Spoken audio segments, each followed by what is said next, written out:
Hello and नमस्कार। मैं सुरेंद्र वर्मा और रूहानी लॉ क्लासेस के यूट्यूब चैनल पर आप सबका हार्दिक स्वागत करता हूं। मोस्ट वेलकम, हार्दिक अभिनंदन। महिला तथा बाल अपराध की श्रेणी के अंदर हम पॉक्सो एक्ट के बारे में चर्चा कर रहे थे।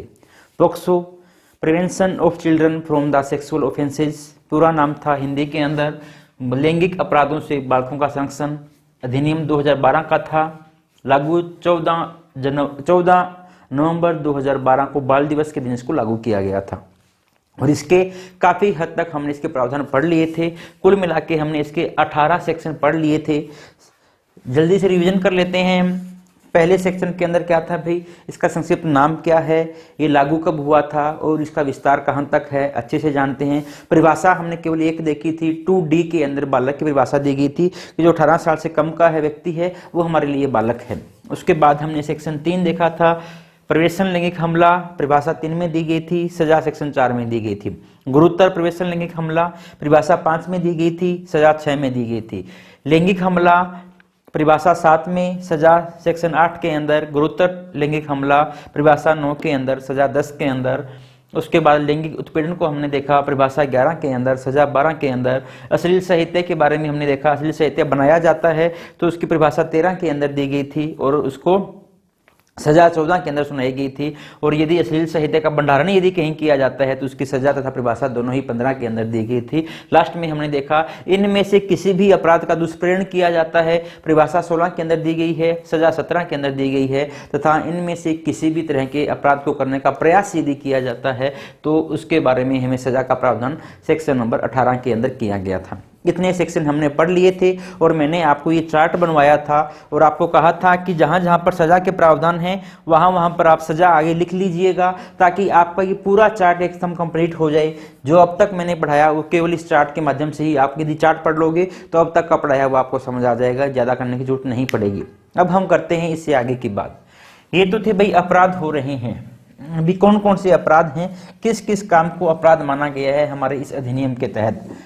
अब यदि अपराध हो जाता है तो उसकी रिपोर्ट किसको देनी है, उसके ऊपर कार्यवाही करने का अधिकार किसको है, रिपोर्ट कौन दे सकता है, कार्यवाही किस तरह से की जाएगी, प्रोसेस जो है उस प्रोसेस के बारे में हम आगे पढ़ेंगे। तो धारा 18 तक हमने जिक्र कर लिया था। अब 19 जो इसकी सेक्शन नंबर 19 है वो बात करता है अपराध यदि हो गया तो अपराध की रिपोर्ट कहाँ पर लगवानी है, कौन लगवा सकता है, कौन लिखवा सकता है, उसके बारे में बात करते हैं। धारा 19 किसकी बात करती है भाई, अपराध की रिपोर्ट। किसी भी व्यक्ति ने इस तरह का अपराध किया है तो उसकी रिपोर्ट कौन लिखवा सकता है, कहाँ लिखवा सकता है, इस तरह की बातें हम सेक्शन नंबर 19 के अंदर हम देखेंगे। पहली बात हम देखते हैं कि अपराध की रिपोर्ट कौन लिखवा सकता है। अपराध की रिपोर्ट वो बालक भी लिखवा सकता है जिसके साथ इस तरह का अपराध हुआ है, उसके माता पिता भी लिखवा सकते हैं, उसके संरक्षक भी लिखवा सकते हैं, या कोई भी तीसरा व्यक्ति भी जिसने, जो बालक का जानकार हो या नहीं हो, कोई भी व्यक्ति जिसने अपराध होते हुए देखा है या अपराध की जिसको जानकारी है वो व्यक्ति इस अपराध की रिपोर्ट लिखा सकता है। तो कुल मिला के मैं यदि कहूं तो अपराध की रिपोर्ट कौन लिखा सकता है भाई, कोई भी व्यक्ति जिसे अपराध होने की जानकारी हो वो इसकी रिपोर्ट लिखा सकता है। दूसरी, अपराध की रिपोर्ट कब लिखाई जाएगी। पहली बात है तो कौन लिखा सकता है, दूसरी बात है कब लिखाई जाएगी। क्या अपराध के घटित हो जाने के बाद ही रिपोर्ट लिखाई जाती है या अपराध के घटित होने से पहले भी लिखाई जा सकती है। तो जैसे हमने घरेलू हिंसा के अंदर देखा, जैसा हमने दहेज अधिनियम के अंदर देखा, वैसा ही यहाँ भी प्रावधान है कि जरूरी नहीं कि अपराध हो गया उसके बाद ही आप रिपोर्ट लिखाओ। यदि आपको अपराध के होने की संभावना भी लगती है, आपको लगता है परिस्थितियों को देखकर कि फ्यूचर के अंदर इन फ्यूचर अपराध हो सकता है, उस टाइम भी रिपोर्ट लिखवाई जा सकती है। तो कब लिखवाई जा सकती है, तो पहला पॉइंट तो है कि अपराध के घटित हो जाने पर, ये तो आम बात है, अपराध के घटित हो जाने पर, लेकिन जरूरी नहीं घटित हो जाने पर ही लिखाया जाए। दूसरा है अपराध के होने की संभावना पर, अपराध के होने की संभावना या आशंका पर, ठीक है ना, कि अभी अपराध हुआ नहीं है, लेकिन इस तरह की संभावनाएं हैं, इस तरह की आशंका है कि अपराध हो सकता है, तो उस टाइम भी इसकी रिपोर्ट लिखवाई जा सकती है। और तीसरी बात हमारे पास आती है, रिपोर्ट जो है वो किसको लिखवाई जाएगी, किसे लिखवाई जाएगी। तो रिपोर्ट लिखवाने के लिए हमारे पास एक तो होता है भाई जो आपके पास स्थानीय पुलिस होती है, आप स्थानीय पुलिस के पास जा सकते हो। दूसरा, एक हम आगे पढ़ेंगे किशोर न्याय अधिनियम पढ़ने वाले, जिसको जेजे एक्ट कहा जाता है। तो जेजे एक्ट के तहत जो बालक अपराध करते हैं ना, तो उनके मामलों में एक स्पेशल पुलिस यूनिट गठित की जाती है। उस यूनिट का नाम होता है विशेष किशोर पुलिस यूनिट। तो यदि जेजे एक्ट के तहत कहीं पर विशेष किशोर पुलिस यूनिट गठित की गई है, विशेष किशोर पुलिस यूनिट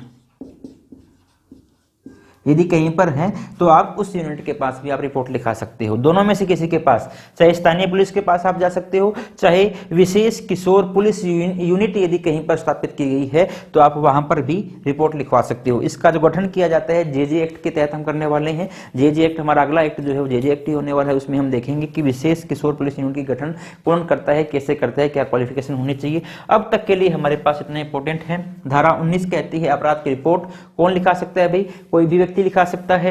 कब लिखा सकता है, अपराध हो गया तो लिखा सकता है, या अपराध के होने की आशंका है तब भी लिखवाई जा सकती है। और उसके बाद क्या है, किसको लिखवाई जा सकती है भी, या तो स्थानीय पुलिस को लिखवाई जा सकती है, या विशेष किशोर पुलिस यूनिट को लिखवाई जा सकती है। ये हमारे पास थी धारा नंबर 19। अब यदि रिपोर्ट लिखाने की बात है तो भाई कोई भी लिखवा सकता है ना। तो कई बार ऐसा भी हो जाता है कि कोई किसी व्यक्ति को बदनाम करने के लिए किसी व्यक्ति के खिलाफ झूठी रिपोर्ट लिखा देता है। भाई ऑफेंस जो है बलात्कार के अपराध हो गए, पोक्सो के अपराध हो गए, ऐसे अपराध है, यदि आपके ऊपर किसी ने झूठी रिपोर्ट भी लिखा दी तो आप बदनाम हो जाओगे। और ऐसी बदनामी होती है कि दुनिया की जो नजरें हैं हमेशा आपको घृणित नजर से ही आपको देखती है। तो कई बार ऐसा देखने को मिलता है कि कुछ लोग किसी को बदनाम करने के लिए या धमकी देने के लिए या अपनी रंजिश निकालने के लिए झूठी रिपोर्ट भी लिखा देते हैं। तो इस एक्ट के अंदर इस बात का प्रावधान भी किया गया है कि यदि कोई झूठी रिपोर्ट लिखवाता है तो उसको भी सजा मिलेगी। वो लिखा गया है धारा नंबर 22 के अंदर, मिथ्या प्रतिवाद या मिथ्या सूचना के लिए दंड। धारा 22 क्या बात करता है भाई, मिथ्या, और मिथ्या को हम आम भाषा में कहते हैं झूठा, झूठी रिपोर्ट लिखवाने के लिए दंड।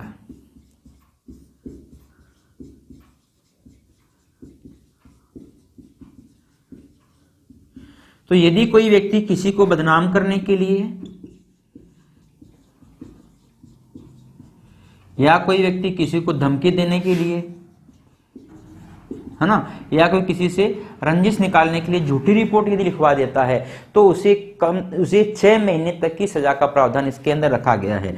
तो उसे कितनी सजा मिलेगी भाई, उसको सजा मिलेगी 6 माह तक की सजा का प्रावधान है, या उसको जुर्माना मिल सकता है, जुर्माना लगाया जा सकता है, या जुर्माना तथा सजा दोनों दी जा सकती है। निर्भर करता है जो कोर्ट आपको सजा सुनाने वाला है वो क्या चाहता है आपसे, ठीक है। उसके बाद हमारे पास आता है एक धारा नंबर 23। धारा 23 क्या बात करती है भाई, धारा 23 में लिखी हुई है मीडिया के बारे में प्रक्रिया, मीडिया के बारे में प्रक्रिया। जब भी हमारे समाज के अंदर कोई अपराध घटित होता है तो आजकल सबसे पहले वहां पे मीडिया पहुंचता है, पुलिस नहीं पहुंचती, पहले मीडिया पहुंच जाता है। और मीडिया आपको पता है कि अपने हिसाब से भी मिर्च मसाला लगा के हमारे सामने कपड़े परोस देता है। लेकिन जब यदि कोई बलात्कार का ऑफेंस हो जाता है या कोई पोक्सो के तहत यदि कोई ऑफेंस अपराध हो जाता है तो वहां पर मीडिया को कुछ प्रतिबंधित किया गया है। क्या प्रतिबंधित किया गया है भाई, पहली बात तो इसमें लिखी गई है कि यदि आप कोई रिपोर्ट देते हो, कोई अपनी सूचना देते हो, तो सबसे पहले आप उसको कंफर्म करोगे। यदि आपको पूर्ण सूचना मिल गई है या आपको अधिप्रमाणित सूचना मिल गई है उसके बाद ही आप उस रिपोर्ट को चलाओगे। ऐसे नहीं कि हम आमखास देखते हैं ना कि मीडिया वाले क्या कहते हैं भाई हमें सूत्रों के हवाले से ये पता चला है, तो सूत्रों के हवाले से पता चले उसकी कोई प्रामाणिकता नहीं होती है। तो यहां पर लिखा गया है कि यदि आप पोक्सो एक्ट की कोई भी यदि न्यूज चलाने वाले हो या बालकों पर होने वाले किसी भी अपराध के बारे में न्यूज चलाने वाले हो, पहली बात आप तभी चलाओगे जब आपको पूर्ण जानकारी हो। दूसरी बात आप तभी चलाओगे जब जो जानकारी है वो आपको ऑथेंटिकेट सूत्रों के माध्यम से मिली है। केवल ये नहीं कह सकते कि हमारे सूत्रों से मिली है, ऐसा कह कि आप काल्पनिक न्यूज नहीं चला सकते, पहली बात तो ये। तो पहली बात मीडिया के बारे में क्या लिखी गई है, रिपोर्ट आपने केवल तभी चलानी है जब पूर्ण तथा अधिप्रमाणित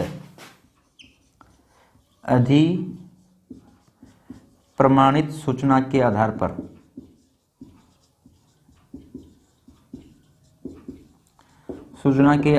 पर ही रिपोर्ट दिखाई जा सकती है, पहली बात तो ये, या न्यूज दिखाई जा सकती है। दूसरी बात, यदि किसी बालक के साथ ऐसा अपराध हो भी जाता है ना, तो आप जब रिपोर्ट दिखाने लगते हो, जब अपनी न्यूज के अंदर उसको दिखाने लगते हो, तो आपको उस बालक की जानकारी गुप्त रखनी पड़ती है। उस बालक का नाम, उस बालक का पता, उसके पिता का नाम, उसके माता का नाम, उसके पिता का व्यवसाय, उसके स्कूल का नाम, उसका कस्बा, उसका पड़ोस, किसी भी चीज की तरह की जानकारी आप समाज के अंदर नहीं आप समाज के अंदर नहीं दे सकते हो, सार्वजनिक नहीं कर सकते हो। इस बात का ध्यान भी मीडिया के लिए रखा जाना चाहिए। क्या भाई, आप किसी भी तरह की जानकारी जो है ना बालक की, ऐसा ही हम उसमें देखते हैं, रेप के मामले में देखते हैं, तो जिस बालिका का रेप हो जाता है, बलात्कार हो जाता है, उस बालिका की जानकारी भी दुनिया को नहीं दी जाती है कि वो बालिका कौन है। उसका जो नाम दिया जाता है, काल्पनिक नाम दिया जाता है। सेम ऐसा ही यहाँ पर है कि आप बालक की जो जानकारी है ना, वो बिल्कुल गुप्त रखोगे। यदि आप रिपोर्ट देते भी हो तो बालक की जानकारी क्या रखनी है, भी आपको गुप्त रखनी है। बालक की जानकारी क्या रखनी है भाई, गुप्त रखी जानी है।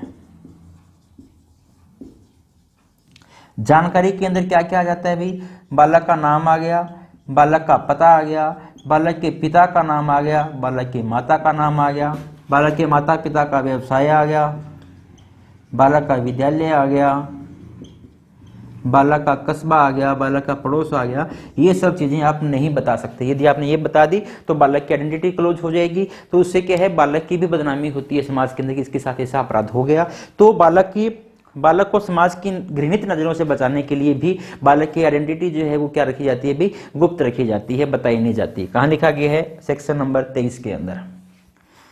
अब जब आपने रिपोर्ट कर दी है पुलिस को, तो सबसे पहले पुलिस क्या काम करती है भाई, पुलिस का काम होता है कि जो बालक है उसके बयान लिए जाए।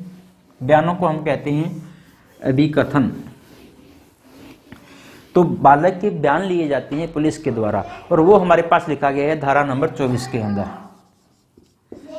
धारा 24। सेक्शन 24 किसके बारे में बात करता है भाई, बालक के कथन को अभिलिखित करना, जिसे हम आम भाषा में बोलते हैं बालक के बयान लेना। बालक के कथन को अभिलिखित करना।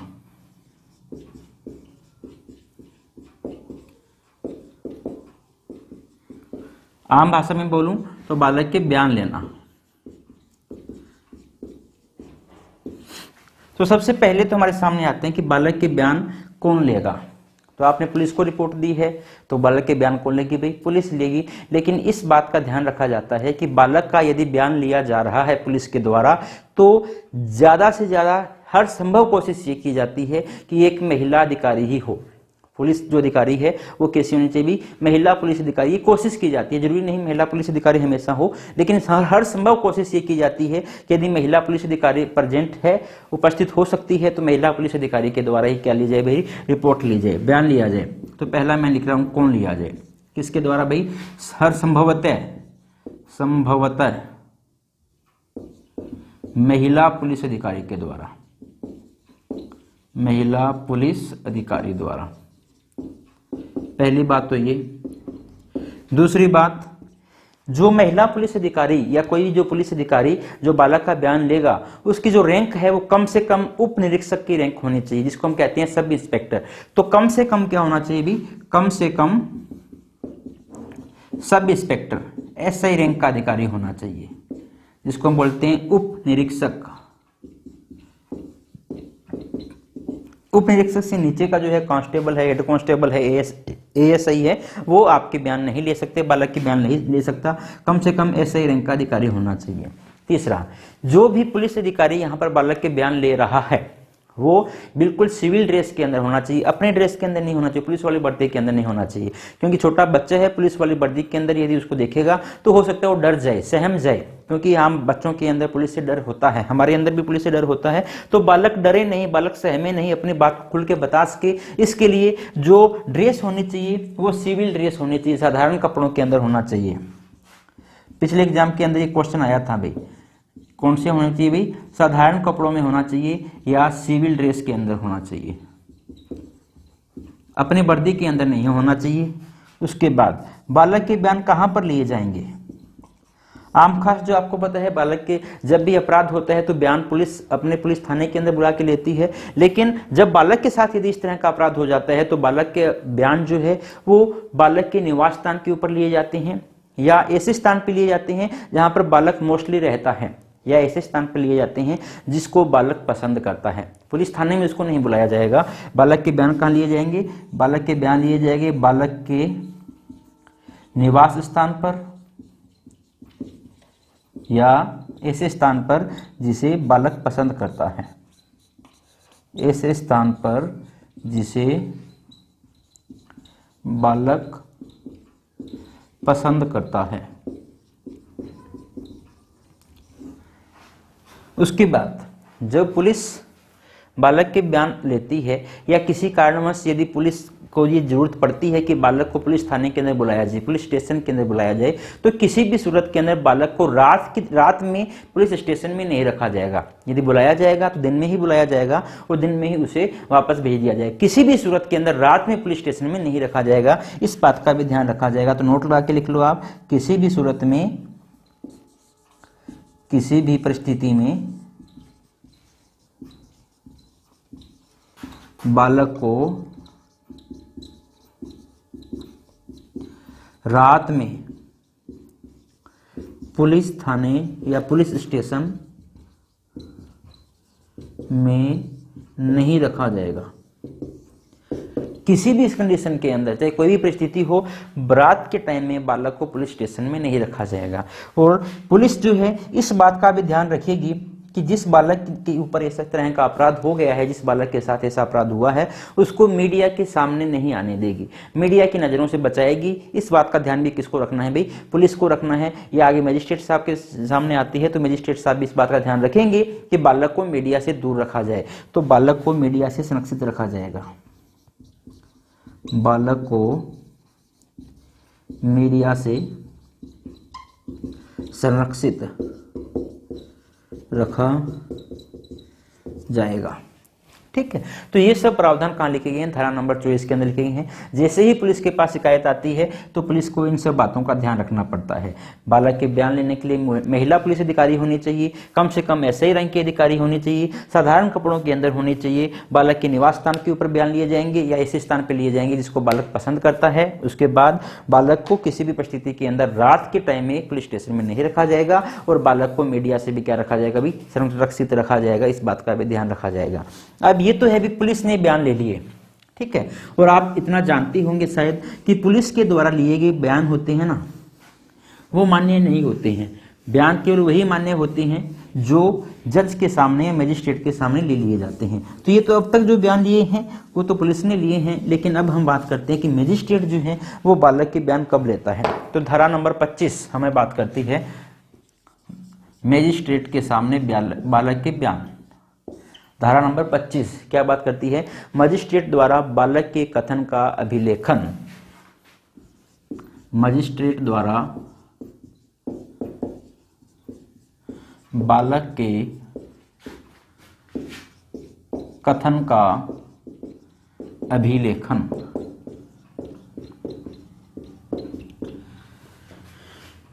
तो मजिस्ट्रेट के सामने जैसे ही बालक को पेश किया जाता है तो मजिस्ट्रेट बालक के बयान लिखता है। मजिस्ट्रेट खुद अपने हाथ से व्यक्तिगत रूप से उसके बयान लिखता है। पहली बात तो ये, बालक जैसा जैसा बोलता जाता है वैसे वैसे बयान मजिस्ट्रेट को लिखने पड़ते हैं। और मजिस्ट्रेट जो भी बयान लिखता है ना, उसके बारे में हमारे पास एक अधिनियम बना हुआ है CRPC, भारतीय दंड संहिता जो हमारे पास है IPC, उसके बारे में प्रक्रिया जो है वो हमारे पास CRPC के अंदर लिखी गई है। CRPC क्रिमिनल प्रोसीजर कोड है, दंड प्रक्रिया संहिता 1973 का कोड है। उसके अंदर एक धारा आती है, धारा 164। धारा 164 के अंदर बताया गया है कि मजिस्ट्रेट विशेष परिस्थितियों के अंदर बयान कैसे लेगा। तो यहाँ पर जो बयान लिए जाते हैं ना, वो सीआरपीसी की धारा 164 के हिसाब से ही लिए जाते हैं। तो आप लिख लो दंड प्रक्रिया संहिता, दंड प्रक्रिया संहिता, या इसको क्या बोलते हैं भाई, सीआरपीसी 1973 की धारा 164 में बताए तरीके से। तो इसमें लिखा गया है कि बालक के बयान जो लिए जाएंगे वो मजिस्ट्रेट साहब खुद लेंगे और व्यक्तिगत रूप में लेंगे। तो इसमें लिखो मजिस्ट्रेट द्वारा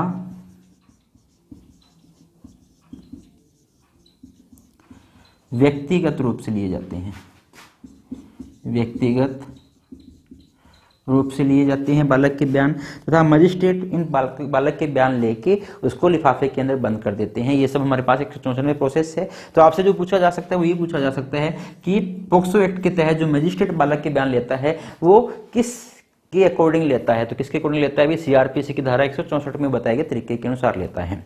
उसके बाद हमारे पास आता है कि जब धारा 26 के अंदर और बातें लिखी गई, उसमें लिखा है बालक के जब भी बयान लिए जाएंगे ना, तब बालक के माता पिता या बालक का गार्जियन या कोई भी ऐसा व्यक्ति जिसको बालक पसंद करता हो वो व्यक्ति वहां पर होना चाहिए। ये धारा 26 के अंदर लिखा गया है। तो यदि आप लिखना चाहो तो लिख सकते हो, वरना जरूरी नहीं है। ठीक है, बता देता हूं।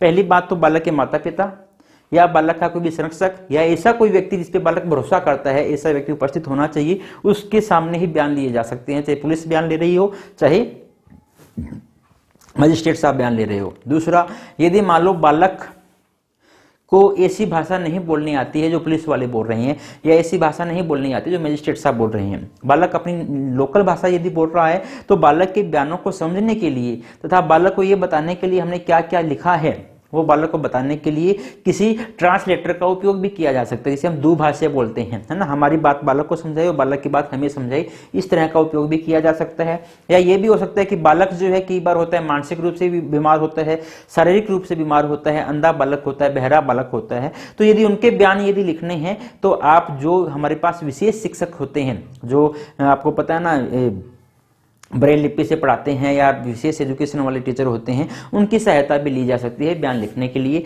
ये सब प्रावधान धारा 26 के अंदर किया गया है। ज़्यादा इंपॉर्टेंट नहीं लग रहा मुझे, इसलिए मैं आपको नहीं लिखा रहा हूँ। उसके बाद हमारे पास आती है धारा 27, और धारा 27 कहती है कि बालक के साथ इस तरह का यदि अपराध हुआ है और उसके यदि मेडिकल रिपोर्ट की हमें जरूरत है तो उसका मेडिकल परीक्षण किया जाता है। धारा 27 के तहत बालक का चिकित्सीय परीक्षण, बालक का चिकित्सीय परीक्षण, बालक का चिकित्सीय परीक्षण यदि मेडिकल रिपोर्ट की जरूरत है, मेडिकल मुआवना जिसको हम बोलते हैं, यदि उसकी जरूरत है तो चिकित्सीय परीक्षण किया जाएगा। सबसे पहले तो है कि कौन से प्रोसेस से किया जाएगा।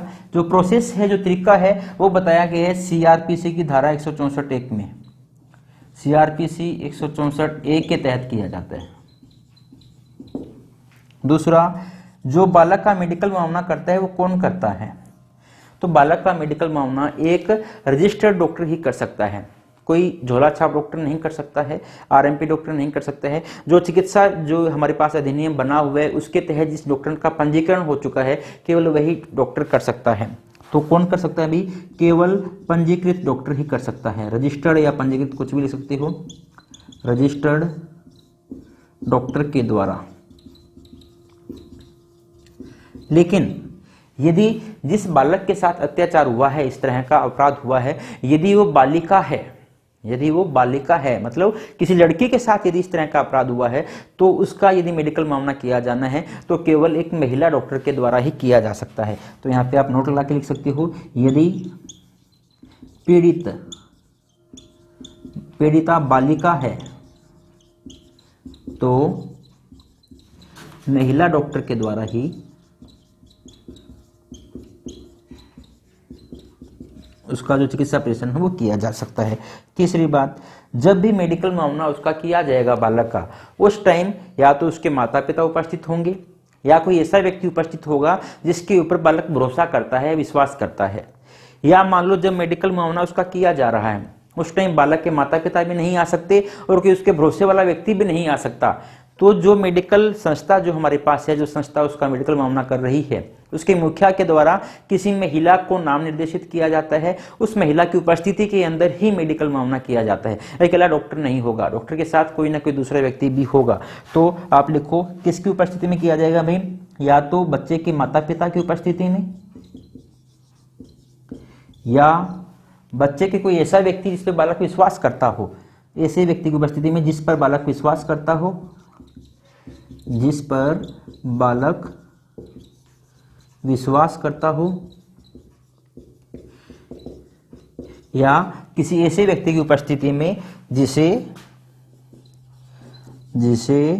जो चिकित्सा संस्था हमारी है, चिकित्सा संस्था के मुखिया द्वारा या अध्यक्ष द्वारा नाम निर्देशित किसी महिला की उपस्थिति में।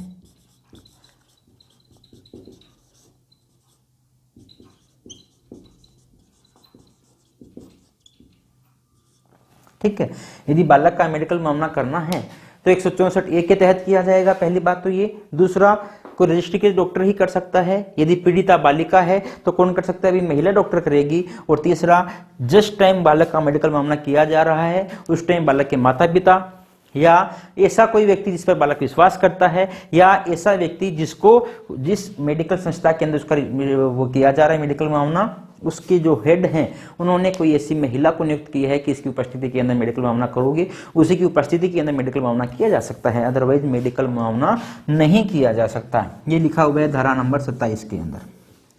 अब जैसा कि मैंने आपको पहले भी बताया था कि इस तरह के जो मामले होते हैं उनके अंदर डिसीजन जल्दी से जल्दी सुनाने का प्रयास किया जाता है, और यदि आम कोर्ट के अंदर डिसीजन सुनाए जाते तो लेट हो जाते। इसलिए केंद्र सरकार ने यह प्रावधान किया था कि हम इसके लिए विशेष न्यायालयों की स्थापना करेंगे। तो आगे हम पढ़ते हैं विशेष न्यायालयों की स्थापना के बारे में। धारा 28 के अंदर लिखा हुआ है विशेष न्यायालयों की स्थापना। धारा 28 कहती है विशेष न्यायालयों की स्थापना। विशेष न्यायालयों की स्थापना की जाती है राज्य सरकार के द्वारा। कहां पर की जाती है, हर जिले के अंदर एक विशेष न्यायालय होगा जिसको पोक्सो कोर्ट के नाम से ही बुलाया जाता है। पहली बात, कौन करता है भाई, कौन करेगा, राज्य सरकार करेगी, राज्य सरकार द्वारा। ठीक है ना। लेकिन राज्य सरकार जब विशेष न्यायालय बनाएगी तब वहां के जो हाई कोर्ट होंगे उसके जो मुख्य न्यायाधीश होंगे उनसे पूछ के बनाएगी। ठीक है, तो राज्य सरकार द्वारा हाई कोर्ट के मुख्य न्यायाधीश से परामर्श करके, पहली बात तो ये। दूसरी बात, जो विशेष न्यायालय जो बनाया जाएगा वो हर जिले के अंदर एक बनाया जाएगा। ये जरूरत होगी तो एक से ज्यादा भी बनाए जा सकते हैं, लेकिन हर जिले में एक, हर जिले के अंदर एक तो बनाया ही जाएगा। तीसरी बात, विशेष न्यायालय के अंदर जो न्यायाधीश होंगे, विशेष न्यायालय में जो न्यायाधीश होंगे वो किस रैंक के होंगे, वो कम से कम सेशन न्यायाधीश के रैंक के होंगे। कौन सी रैंक भाई, सेशन न्यायाधीश।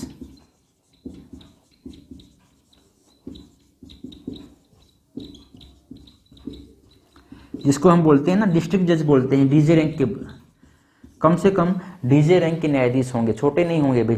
हम एक्ट के अंदर पढ़ते थे, प्रथम वर्ग न्यायिक मजिस्ट्रेट के बारे में पढ़ते थे, एमएम के बारे में पढ़ते थे, लेकिन यहाँ पर ऐसा नहीं है। यहाँ पर जो विशेष न्यायाधीश बनाए जाएंगे वो सेशन न्यायाधीश की रैंक का कोई न्यायाधीश होगा, उसी को ही विशेष न्यायाधीश इसके अंदर विशेष न्यायालय के अंदर बनाया जाएगा। ठीक है, और ये जो न्यायालय है उसके पास सेशन न्यायालय की सभी शक्तियां होती है। ठीक है ना, तो आप नोट लगा के लिख सकते हो, विशेष न्यायालय के पास, विशेष न्यायालय के पास सेशन न्यायालय, जिसको हम डिस्ट्रिक्ट कोर्ट कहते हैं ना, सेशन न्यायालय की शक्तियां होती है।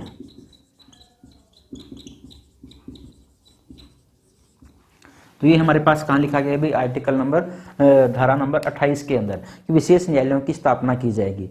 इसी तरह से जहां पर विशेष न्यायालय होंगे तो वहां पर विशेष सरकारी वकील भी होंगे भाई। ठीक है ना, हर कोर्ट के अंदर सरकारी वकील होता है, आप जानते हो। तो धारा नंबर हमारे पास 32 जो है वो कहते हैं विशेष लोक अभियोजक सरकारी वकील के बारे में। धारा 32 विशेष लोक अभियोजक। तो विशेष लोक अभियोजक है, विशेष न्यायालय यदि राज्य सरकार बना रही है तो विशेष लोक अभियोजक की नियुक्ति भी किसके द्वारा की जाएगी भाई, राज्य सरकार द्वारा की जाएगी। पहली बात तो ये। दूसरा हमारे पास आता है कि विशेष लोक अभियोजक बनाया किसको जा सकता है। तो एक ऐसे वकील को विशेष लोक अभियोजक बनाया जाता है जिसने कम से कम 7 साल तक वकालत का अनुभव ले रखा हो। मतलब कम से कम 7 साल तक का अनुभव किसी यदि एडवोकेट को है तो उसे ही बनाया जा सकता है विशेष लोक अभियोजक। और कानून की भाषा में लिखा हुआ है कम से कम 7 साल के विधिक व्यवसाय, विधिक व्यवसाय को एडवोकेट ही बोलते हैं भाई, विधिक व्यवसाय का अनुभव प्राप्त व्यक्ति को।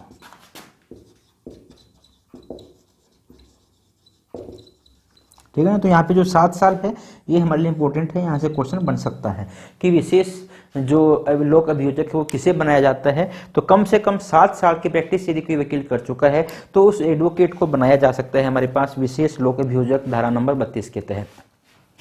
अब हमारे पास आता है कि मान लो कोर्ट के सामने ऐसा मामला आ चुका है और ये तो विशेष कोर्ट है, तो विशेष कोर्ट का मतलब है कि जल्दी से जल्दी निपटारा करना है। तो कितना जल्दी निपटारा करना है, क्या कोई लिमिटेशन है, कोई बाउंडेशन है, तो इसके बारे में भी बात करता है हमारे पास आर्टिकल नंबर 35, जहाँ पे लिखा हुआ है कि आपने कितने टाइम के अंदर इस मामले को सुलझा देना है। आर्टिकल नंबर 35 सेक्शन नंबर 35 धारा 35। धारा 35 क्या बात करती है भाई, धारा 35 दो बातों के बारे में कहती है। पहला बात कि बालक के बयान कब तक लिखे जाने चाहिए और दूसरी जो मामले का निपटारा है वो कब तक हो जाना चाहिए। पहली बात कहती है बालक के साक्ष्य को अभिलिखित करना, बालक के साक्ष्य को अभिलिखित करना तथा मामले का निपटारा करने की तिथि अवधि।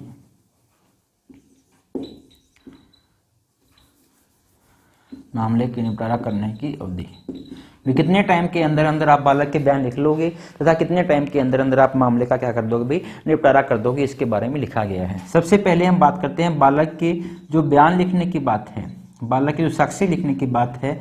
जिस दिन न्यायालय ने मामले का संज्ञान ले लिया उसके 30 दिन के अंदर अंदर बालक के बयान लिखे जाएंगे, कंपलसरी है।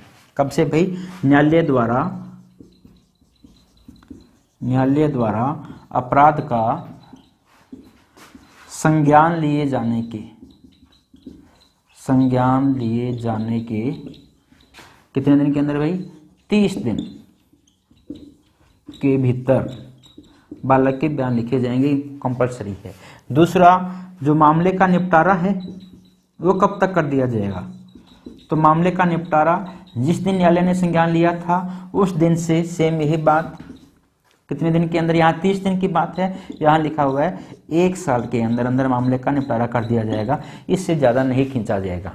यदि मान लो बाई चांस 1 साल से ज़्यादा का टाइम लगता है तो बताना पड़ेगा आपको भी 1 साल से ज़्यादा का टाइम क्यों लगा है। उसको हम बोलते हैं कि आपको कथन अभिलेख करना पड़ेगा कि 1 साल से ज़्यादा का टाइम हमें क्यों लग रहा है, वरना 1 साल के अंदर अंदर मामले का निपटारा करना पड़ेगा और 30 दिन के अंदर अंदर आपको क्या करना पड़ेगा भाई, बालक के जो बयान है वो लिख लेने पड़ेंगे। जितने भी आप साक्ष्य ले सकते हो ना, सभी के सभी आपको सबूत कर, जो आपके एविडेंस है सारे एविडेंस आपको इकट्ठे कर लेने पड़ेंगे।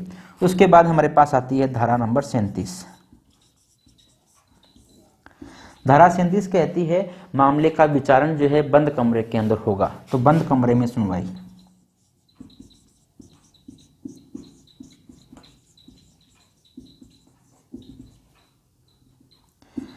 बंद कमरे में सुनवाई का मतलब क्या होता है भाई, मैं आपको पहले बता चुका हूं कि जो कोर्ट होते हैं वो हमारे पास ओपन कोर्ट होते हैं। इसका मतलब है कि कोई भी व्यक्ति वहां जाके कोर्ट के अंदर बैठ सकता है और किसी भी मामले की सुनवाई कर सकता है, जो सुनवाई हो रही है उसको सुन सकता है। इसको हम बोलते हैं ओपन कोर्ट। हमारे पास सुप्रीम कोर्ट तक हमारे पास ओपन कोर्ट है। लेकिन यदि जज साहब को कभी विशेष मामलों के अंदर ऐसा लगता है कि इस मामले की सुनवाई हमें कुछ एक लोगों के बीच में ही करनी चाहिए, या जो इस केस से जुड़े हुए लोग हैं केवल उनकी उपस्थिति के अंदर ही इस मामले को हमें सुनना चाहिए, तो कोर्ट ऐसा करता है कि उस मामले को उन लोगों की उपस्थिति के बीच में ही सुनता है। उसे हम बोलते हैं कि बंद कमरे में सुनवाई। बंद कमरे का मतलब ये नहीं होता कमरा बंद करके किया जाता, नहीं, केवल उस मुकदमे से संबंधित जो लोग हैं या कुछ गिने चुने लोगों की उपस्थिति के अंदर यदि सुनवाई की जाती है तो उसे बोला जाता है बंद कमरे के अंदर सुनवाई। तो इसके अंदर प्रावधान किया गया है धारा नंबर 37 के अंदर कि जो भी पोक्सो एक्ट के मामले होंगे उनकी सुनवाई कहाँ की जाएगी भाई, बंद कमरे में की जाएगी। इसका मतलब क्या है भाई, केवल जो बच्चे के माता पिता है, जो बच्चे का विश्वासी व्यक्ति है या बच्चे का जो वकील है, केवल उन्हीं की उपस्थिति के अंदर सुनवाई की जाती है और किसी व्यक्ति को आने की परमिशन नहीं दी जाती। इसका मतलब क्या है भाई, इसका मतलब है बच्चे के माता पिता, बालक के माता पिता या कोई ऐसा व्यक्ति जो बालक का विश्वासी व्यक्ति हो, जिस पर बालक विश्वास करता हो, ऐसा कोई व्यक्ति जिस पर बालक विश्वास करता है कि उपस्थिति में ही सुनवाई होती है, की उपस्थिति में ही सुनवाई होती है। दूसरी बात, जो सुनवाई होती है ना, पूरी सुनवाई शुरू से लेकर लास्ट तक पूरी जांच होती है ना, उस जांच के दौरान इस बात का ध्यान रखा जाता है कि बालक कभी भी उस जो आरोपी व्यक्ति है, जो अपराधी व्यक्ति, इसको अभियुक्त कहा जाता है, कभी भी उस अभियुक्त के सामने बालक कभी भी नहीं आ जाए। इस बात का पूरा ध्यान रखा जाता है। जज साहब के द्वारा भी ध्यान रखा जाता है इस बात का, पुलिस के द्वारा भी इस बात का ध्यान रखा जाता है कि बालक कभी भी उस अभियुक्त के सामने नहीं आ जाए, क्योंकि डरा हुआ बालक है, सहमा हुआ बालक है, जिसने बालक के साथ अत्याचार किया है, यदि वो व्यक्ति बालक के सामने दोबारा आ जाएगा तो बालक दोबारा से डर सकता है ना। तो बालक को डर नहीं जाए बालक, इस बात का ध्यान रखा जाता है कि उस आरोपी व्यक्ति को बालक के सामने आने से रोका जाता है। तो आप नोट लगा के यहीं पे लिख सकते हो क्या, कि पूरी सुनवाई के दौरान, पूरे विचारण के दौरान लिख लो, पूरी जांच के दौरान लिख लो, पूरी सुनवाई के दौरान लिख लो, जब भी पूरी सुनवाई आप लिख लो, ठीक है ना। पूरी सुनवाई के दौरान इस बात का ध्यान रखा जाता है कि, इस बात का ध्यान रखा जाता है कि बालक अभियुक्त, आरोपी को अभियुक्त बोलते हैं भाई, अभियुक्त के सामने नहीं आए, कभी भी बालक अभियुक्त को नहीं देख सके। इवन तो जब बयान लिए जाते हैं तब भी इस बात का ध्यान रखा जाता है कि आरोपी है जो बाहर रहे, ठीक है ना, बालक के बयान हो जाए, बालक को घर भेज दिया जाता है या बालक को अलग कमरे में रख दिया जाता है, उसके बाद आरोपी को बुलाया जाता है, ठीक है। कभी भी दोनों को आपस में एक दूसरे से टकराने नहीं दिया जाता, फेस टू फेस नहीं रहने दिया जाता। ये हमारे पास थी धारा नंबर 37। अब हमारे पास एक धारा और है, धारा नंबर 43। सेक्शन नंबर 43 बात करता है कि जो राज्य सरकारें हैं या जो केंद्र सरकार है उसकी ये ड्यूटी बनती है, उसका कर्तव्य बनता है कि इस अधिनियम का प्रचार प्रसार करे, क्योंकि नया अधिनियम है भाई और इस तरह के अपराध बहुत ज़्यादा होते हैं, तो लोग के कोर्ट के अंदर जाने से डरते भी हैं, बदनामी के चक्कर में या और सभी बातें होती हैं जिनके चक्कर में लोग कोर्ट में नहीं जाते हैं। तो धारा 43 कहती है कि अधिनियम के बारे में लोक जागरूकता फैलानी है। धारा 43 क्या कहती है, अधिनियम के बारे में लोक जागरूकता, अधिनियम के बारे में लोक जागरूकता, ठीक है ना। तो कौन फैलाएगा भी, किसका ड्यूटी है, तो पहली बात है, चाहे हम केंद्र सरकार की बात करें चाहे हम बात करें राज्य सरकार की, दोनों ही सरकारों की ड्यूटी है। और अवेयरनेस फैलानी है भाई, कैसे फैलाएंगे, तो अवेयरनेस फैलानी है मीडिया के माध्यम से। तो मीडिया क्या हो सकता है भी, चाहे हम प्रेस की बात करते हैं, चाहे हम टीवी की बात करते हैं, टेलीविजन की हम बात करें या अन्य किसी भी तरह की मीडिया की हम बात करते हैं, तो उनके माध्यम से क्या फैलानी है भाई, जागरूकता फैलानी है। ये हमारे पास धारा 43 के अंदर लिखा गया है। और लास्ट में हमारे पास धारा 45 आती है जिसके अंदर लिखा गया है नियम बनाने की शक्ति। नियम बनाने की शक्ति, जैसे कि आपको पता है केंद्र सरकार के द्वारा लाया गया अधिनियम है, तो नियम बनाने की शक्ति किसके पास होगी भाई, नियम बनाने की शक्ति होती है केंद्र सरकार के पास।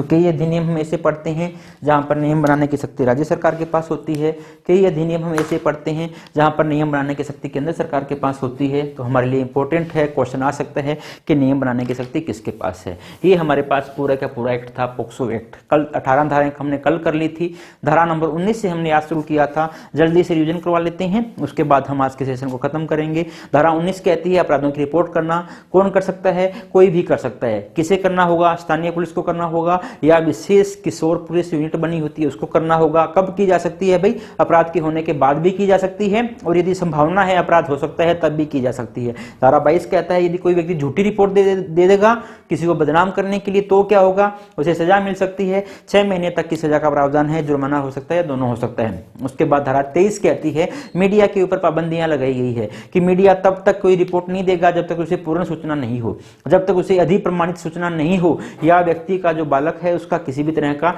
जानकारी है वो डिस्क्लोज नहीं करेगा। धारा 24 कहती है बालक के कथन को लिखा जाना। पुलिस यदि बालक के कथन को लिखती है तो पहली बात का ध्यान रखेगी बालक के पसंद के स्थान पे, बालक के निवास के स्थान पे लिखेगी। दूसरा, इस बात की कोशिश की जाएगी कि महिला पुलिस अधिकारी के द्वारा लिखा जाए। जो पुलिस अधिकारी है कम से कम उप निरीक्षक की रैंक का होना चाहिए। पुलिस स्टेशन के अंदर बालक को ज्यादा टाइम के लिए नहीं रखा जाएगा। इस बात की कोशिश की जाएगी कि बालक किसी भी समय अभियुक्त जो है, आरोपित व्यक्ति जो है उसके संपर्क में नहीं आए, और बालक को मीडिया से भी दूर रखा जाएगा। धारा नंबर 25 में बात करती थी मजिस्ट्रेट के द्वारा बालक का कथन लिखना। 24 पुलिस के द्वारा लिखने की बात करती है, 25 बोलती है मजिस्ट्रेट साहब लिखेंगे। तो सीआरपीसी की धारा जो हमारे पास 164 है उसके तहत लिखे जाएंगे, और मजिस्ट्रेट व्यक्तिगत रूप से इस कथन को लिखते हैं। उसके बाद हम बात करते हैं धारा नंबर 26 के अंदर कुछ बातें लिखी गई थी। माता पिता की उपस्थिति के अंदर लिखे जाएंगे। यदि दुभाषी की जरूरत है दुभाषी का उपयोग किया जा सकता है, विशेष शिक्षक का उपयोग किया जाता है, विशेषज्ञों का उपयोग किया जा सकता है। धारा 26 में लिखा हुआ था। धारा 27 बात करती है बालक का चिकित्सीय परीक्षण यदि करना है तो किसी रजिस्टर्ड डॉक्टर के द्वारा किया जाएगा। यदि पीड़िता बालिका है तो किसके द्वारा भाई? महिला डॉक्टर के द्वारा किया जाएगा। माता पिता की उपस्थिति के अंदर किया जाएगा, या विश्वसनीय व्यक्ति की उपस्थिति के अंदर किया जाएगा, या किसी ऐसी महिला की उपस्थिति के अंदर किया जाएगा जिसे चिकित्सीय संस्था का प्रमुख जो है वो नाम निर्देशित करेगा। और जो मेडिकल मुआवना किया जाएगा वो सीआरपीसी की धारा 164 के तहत किया जाएगा। उसके बाद धारा 28 कहती है विशेष न्यायालयों की स्थापना राज्य सरकार करेगी। हाई कोर्ट के जो मुख्य न्यायाधीश है उनसे पूछ के करेगी। उसके बाद है हर जिले के अंदर एक करेगी, लेकिन एक से ज्यादा भी बनाए जा सकते हैं, बाउंडेशन नहीं है। उसके अंदर जो न्यायाधीश होगा वो सेशन न्यायाधीश, डिस्ट्रिक्ट जज जो होती है उनकी रैंक का न्यायाधीश हमारे पास होगा, और उसके पास सेशन न्यायालय की सभी शक्तियां भी होंगी। उसका प्रोसेस होगा बिल्कुल वैसे ही होगा जिसे सेशन न्यायालय अपनी सुनवाई करता है। धारा 32 बात करती है विशेष लोक अभियोजक सरकारी वकील। तो विशेष लोक अभियोजक ऐसे व्यक्ति को बनाया जा सकता है जिसको कम से कम 7 साल के व्यवसाय का, 7 साल के विधि व्यवसाय का नॉलेज हो, मतलब कि जिसने कम से कम 7 साल तक वकालत का काम कर रखा हो। धारा 35 बात करती है कि जो टाइम लिमिट है कब तक मामले का निपटारा कर देना चाहिए और कब तक साक्ष्य लिख लिए जाने चाहिए, इसके बारे में बात करती है। साक्ष्य लिखे जाने चाहिए न्यायालय के द्वारा अपराध का संज्ञान लिए जाने के 30 दिन के अंदर अंदर, और यदि हम बात करते हैं मामले का निपटारा कितने दिन में होना चाहिए तो पूरे 1 साल के अंदर अंदर मामले का निपटारा हो जाना चाहिए। धारा 37 कहती है विचारण जो है बंद कमरे के अंदर किया जाएगा, माता पिता या कुछ जानकार लोगों की उपस्थिति के अंदर किया जाएगा। धारा 43 कहती है केंद्र सरकार तथा राज्य सरकार की ड्यूटी होगी कि वो मीडिया के माध्यम से, प्रेस के माध्यम से, न्यूज़पेपर के माध्यम से या टीवी वगैरह के माध्यम से इस अधिनियम के बारे में लोगों के मन में अवेयरनेस फैलाई। और लास्ट के अंदर धारा 45 के अंदर हमने पढ़ा नियम बनाने की शक्ति किसके पास है? केंद्र सरकार के पास है। ये हमारा एक्ट था पोक्सो एक्ट। इंपॉर्टेंट एक्ट है, 2-3 क्वेश्चन इससे बन सकते हैं भाई, ध्यान से पढ़ना। थोड़ा सा बड़ा एक्ट है। सजा के बारे में पिछले अधिनियम के अंदर भी जो पिछला हमारा पेपर था उसमें भी इसकी सजा के बारे में पूछा गया था, तो इस बार सजा भी हमने अच्छे से करनी है, ये भी हमने अच्छे से करना है। और सजा जो है मैंने आपको बताया चार्ट बनाना, और चार्ट के माध्यम से आप सजा को बड़े अच्छे से कर सकते हो, आसानी से आप कर सकते हो।